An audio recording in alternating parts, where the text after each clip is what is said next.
আপনারা গতকালকে একটি ভিডিও দেখেছেন যে একজন পুলিশের এএসপি কে পিটিএ মারার অভিযোগ।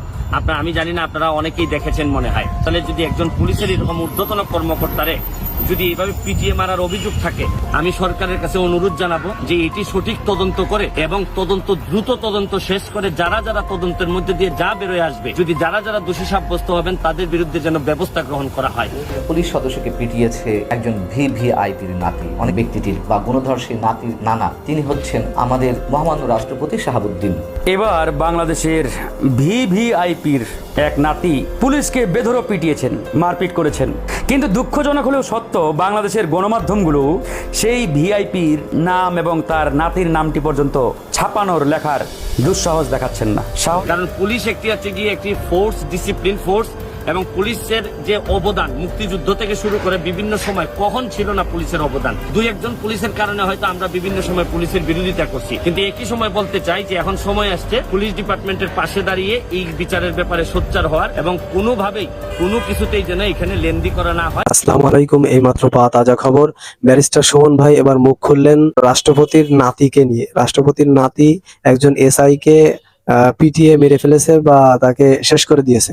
তো কেন পিটিয়েছে বা কেন তাকে শেষ করে দিয়েছে, তাকে কেন মেরে ফেলেছে, এটা অবশ্যই আপনারা পুরো ভিডিও দেখলে বুঝতে পারবেন। তো এই বিষয়ে ব্যারিস্টার সুমন ভাই তিনি বেশ গুরুত্বপূর্ণ কথা বলেছেন এবং বলেছেন যে এর সঠিক তদন্ত হওয়া উচিত, যে কি কারণে তাকে মারা হয়েছে আর কেন মারা হয়েছে, এটার পূর্ণ তদন্ত অবশ্যই করতে হবে। ব্যারিস্টার সুমন ভাই এই কথাগুলো বলেছেন। পাশাপাশি কথা বলেছেন বাংলাদেশের গণ অধিকার পরিষদের একজন নেতা, তিনি বেশ কিছু গুরুত্বপূর্ণ কথা বলেছেন। তো পুরো ভিডিও দেখলে আপনারা বুঝতে পারবেন কেন এই এসআই কে রাষ্ট্রপতির নাতি পিটিএ মেরেছে বা মেরে ফেলেছে, কেন মেরেছে, এটা আপনারা ভিডিও দেখলে বুঝতে পারবেন। তো বেশি কথা বাড়াবো না, আপনাদের কাছে অনুরোধ আমাদের চ্যানেলটি সাবস্ক্রাইব করে বেল বাটনটি অন করে দিবেন এবং ভিডিওটিতে একটি লাইক দিয়ে শেয়ার করে দিবেন যাতে আরো দর্শকরা দেখতে পারে। তো চলুন পুরো ভিডিও সম্পূর্ণ দেখে আসি। গতকালকে একটি ভিডিও দেখেছেন যে একজন পুলিশের এএসপি কে পিটিএ মারার অভিযোগ। আমি জানি না, আপনারা অনেকেই দেখেছেন মনে হয়। কিন্তু আমি আজকে যে কারণে লাইভে আসছি, আমি যে কথাটি বলতে চাই এটা হচ্ছে গিয়ে যে বেশিরভাগ ক্ষেত্রে আমরা পুলিশের বিভিন্ন কাজকর্ম, অবৈধ কাজকর্ম বা কোনো পুলিশ যদি অপরাধ করে, এই ক্ষেত্রে আমরা যেভাবে সোচ্চার হই, আমি আশা করি যে আমি সহ আমরা যারা বিভিন্নভাবে প্রতিবাদ করি, আমরা চলেন এই যে পুলিশের বিরুদ্ধে যে অভিযোগ বা পুলিশের বিরুদ্ধে যে অপরাধ, পুলিশের এরকম ঊর্ধ্বতন কর্মকর্তারে যদি এইভাবে পিটিএ মারার অভিযোগ থাকে, তাহলে কিন্তু পুলিশ যেভাবে দিনে রাতে কাজ করে, আমাদের যে পজিটিভ পুলিশ যে সব কাজগুলো আমাদেরকে এই পর্যন্ত বাঁচাই রাখছে, পুলিশ ছাড়া কিন্তু আমরা কোনোভাবেই চলতে পারবো না। পুলিশের কারণেই কিন্তু আইন শৃঙ্খলা পরিস্থিতি বলেন আর যাই বলেন, পুলিশের কারণেই কিন্তু। আমি একটা কথা বলতে চাই যে অনেকের হয়তো পুলিশের বিরুদ্ধে কথা বললে হয়তো মনে করেন যে এই পুলিশের বিভিন্ন অভিজ্ঞতার কারণে হয়তো বিভিন্ন সময় আমরা পুলিশের অপরাধের কথা বলি। আমি সরকারের কাছে অনুরোধ জানাবো যে এটি সঠিক তদন্ত করে এবং দ্রুত তদন্ত শেষ করে যারা যারা তদন্তের মধ্যে দিয়ে যা বেরোয় আসবে, যদি যারা যারা দোষী সাব্যস্ত হবেন তাদের বিরুদ্ধে যেন ব্যবস্থা গ্রহণ করা। পুলিশ একটি ফোর্স, ডিসিপ্লিন ফোর্স, এবং পুলিশের যে অবদান মুক্তিযুদ্ধ থেকে শুরু করে বিভিন্ন সময় কখন ছিল না পুলিশের অবদান। দুই একজন পুলিশের কারণে হয়তো আমরা বিভিন্ন সময় পুলিশের বিরোধিতা করছি, কিন্তু একই সময় বলতে চাই যে এখন সময় আসছে পুলিশ ডিপার্টমেন্টের পাশে দাঁড়িয়ে এই বিচারের ব্যাপারে সোচ্চার হওয়ার এবং কোনোভাবেই কোনো কিছুতেই যেন এখানে লেনদি করা না হয়। আমি পুলিশের তদন্ত বিভাগ বা পুলিশের যারা তদন্ত করেন বা যারাই তদন্ত করবে তাদের প্রতি অনুরোধ রইল, এমনভাবে একটি এক্সাম্পলারি উদাহরণ দেওয়ার মতো যিনি একটি তদন্ত করে এর জন্য বিচারের মুখোমুখি করা হয়, আর যেন ভবিষ্যতে আমরা কখনোই কোনোভাবেই যেন এগুলা দেখতে না পাই। কারণ পুলিশের মনোবল যদি নষ্ট হয়ে যায় আর পুলিশ যদি কখনো মনে করে যে তাদের পক্ষে বলার মতো লোক কম, তাইলে কিন্তু আপনি পুলিশ থেকে যে ধরনের সার্ভিস আশা করেন, আপনি সার্ভিস হয়তো দেখেন। আমরা কিন্তু কারো বিরুদ্ধে না, আমরা যারাই অপরাধ সংগঠিত করবেন তাদের বিরুদ্ধেই কথা বলতে চাই। কারণ আমরা যারা বাংলাদেশে বিশ্বাস করি, আমরা যারা মনে করি যে বাংলাদেশটারে সোনার বাংলা বানাইতে চাই, তারা কখনো কার বিরুদ্ধে থাকবো বা কার পক্ষে থাকবো এটা নির্ণয় করা যাবে না। নির্ণয় করতে হবে যে অপরাধ কে করেছেন, তার বিরুদ্ধে আমরা দাঁড়াইতে চাই, তার বিরুদ্ধে আমরা কথা বলতে চাই। আমি তরুণ সমাজকে বলবো যে কার পক্ষে গেলেন আর কার বিরুদ্ধে গেলেন এটা দেখার বিষয় না। দেখার বিষয় হচ্ছে গিয়ে যেখানেই অপরাধ সংগঠিত হবে এটাকে অ্যাড্রেস করেন, সোশ্যাল মিডিয়াতে এটা নিয়ে কথা বলেন। দেখবেন আপনার অ্যাড্রেসের কারণে বিভিন্ন যারা সরকার সহ বাধ্য হবেন এই যারা যারা অপরাধ করবেন তাদেরকে বিচারের মুখোমুখি করতে। না, আবারও বলবো যে আমি এই যে পুলিশের উপর যে নির্যাতন হয়েছে এটার তদন্ত, সুষ্ঠু তদন্ত দাবি করছি এবং আমি আশা করব সরকার দ্রুত ব্যবস্থা গ্রহণ করে পুলিশ ফোর্সের মধ্যে যে অসন্তুষ্টি যদি থেকে থাকে এটা যেন দূরীভূত। আর বাংলাদেশের ভিভিআইপির এক নাতি পুলিশকে বেধড়ক পিটিয়েছেন, মারপিট করেছেন।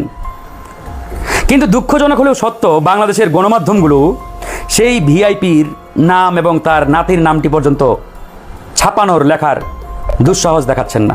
ঘটনাটি ঘটেছে খোদ কূটনীতিক এলাকা বাংলাদেশের রাজধানীর ঢাকার, যেটা বলা হয় বনানী এবং গুলশান, সেই গুলশানের 90 নম্বর সড়কে। ঘটনাটি যদি আমি একটু আপনাদের পড়ে শোনাই তাহলে পরিষ্কার হয়ে যাবেন যে 7ই মে আনুমানিক রাত 8টা, ঘটনাস্থল গুলশান 90 নম্বর সড়ক, United National High Commissioner for Refugee এর অফিসের সামনে। এই সড়কেই নেদারল্যান্ড এম্বাসি, নেদারল্যান্ড সরকারের দূতাবাস। এখানেই এটি প্রাইভেট কারে 4-5 জন যাত্রী ছিলেন, তারা বেপরোয়াভাবে চালিয়ে আসছিলেন প্রাইভেট কারটি, আর অপর দিক থেকে একটি মোটর সাইকেল আসছিলেন। তো মোটর সাইকেলটি স্বভাবতই নিয়ম মেনে আইনগতভাবে যে গতি রাখা দরকার সেই গতিতেই তারা চালাচ্ছিল মোটর সাইকেলটি। তো অপর দিক থেকে আসা সেই 4-5 জনের প্রাইভেট কারটি ধাক্কা দেয় সেই বাইকে, মুখোমুখি সংঘর্ষ হয়। এক পর্যায়ে মোটর সাইকেলের সামনের চাকাটি দুমড়ে মুচড়ে ভেঙে তছনছ হয়ে যায়। একটি পরিস্থিতি তৈরি হয়, সেই প্রাইভেট কারে থাকা 4-5 জন মোটরসাইকেলওয়ালাকে ব্যাপক গালিগালাজ, ধমক, রাগ ইত্যাদি নানাভাবে হুমকি। তো পাশেই দায়িত্বরত পুলিশ যারা তারা আসছেন, তারা এসে বলছেন যে আপনারা এখান থেকে সরে যান, কারণ আপনাদের কারণে রাস্তায় অলরেডি যানজট সৃষ্টি হয়েছে। এটা বলার কারণেই ওই প্রাইভেট কারে থাকা ড্রাইভার সহ যে 4-5 জন তারা ওই পুলিশ সদস্যের উপরেই চড়াও হন এবং এক পর্যায়ে তিনি তার পরিচয় দেন, অর্থাৎ প্রাইভেট কারের যে চালক পরিচয় দিয়ে সেই পুলিশকেই বেধড়ক পিটানো শুরু করেন। তো পুলিশের সেই সদস্যটি বেচারা উপায়ান্তর না দেখে নেদারল্যান্ড দূতাবাসের দিকে দৌড় মারেন এবং দূতাবাসের ভিতরে আশ্রয়ী লাভ করেন বা জীবন বাঁচার জন্য দৌড় মারেন। এই হচ্ছে অবস্থা। তারপরে অনেক ঘটনা ঘটেছে, সেখানে আরও অতিরিক্ত পুলিশ আসছে, গুলশান থানার পুলিশ আসছে এসে, যাই হোক পরিস্থিতি মোটামুটি প্রায় ঘন্টাখানেক পরে তারা নিয়ন্ত্রণে এনে সেই 2 জন যারা ড্রাইভিং সিটে ছিলেন প্রাইভেট কারের আরেকজন, তাদেরকে পুলিশের সদস্যরা সুন্দরভাবে সেখান থেকে নিরাপদে নিয়ে যান।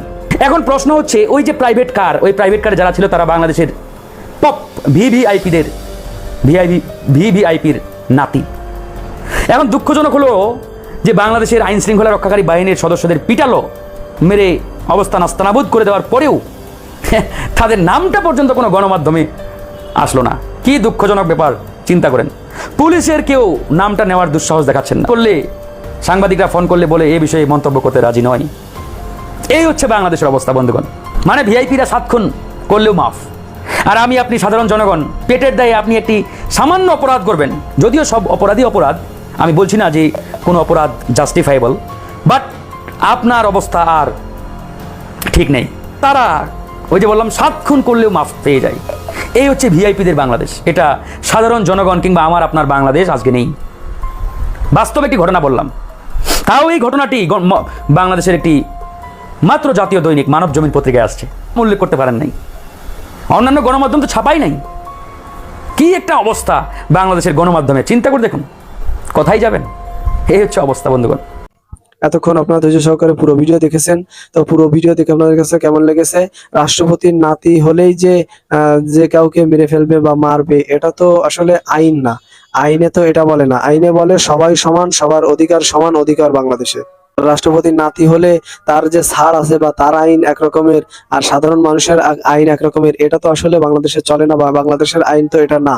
আর একজন পুলিশ কর্মকর্তা বা এসআই কে কেন মারলো, কি কারণে মারলো, এর পিছনে রহস্য কি, অবশ্যই আপনারা পুরো ভিডিও দেখে বুঝতে পেরেছেন। তো আপনাদের কাছে অনুরোধ, এই ধরনের আলোচিত সমালোচিত ভাইরাল আপডেট এবং রাজনৈতিক বিশ্লেষণমূলক নিউজ বা লাইভ নিউজ দেখতে সবার আগে আমাদের চ্যানেলটি সাবস্ক্রাইব করে আমাদের পাশে থাকবেন।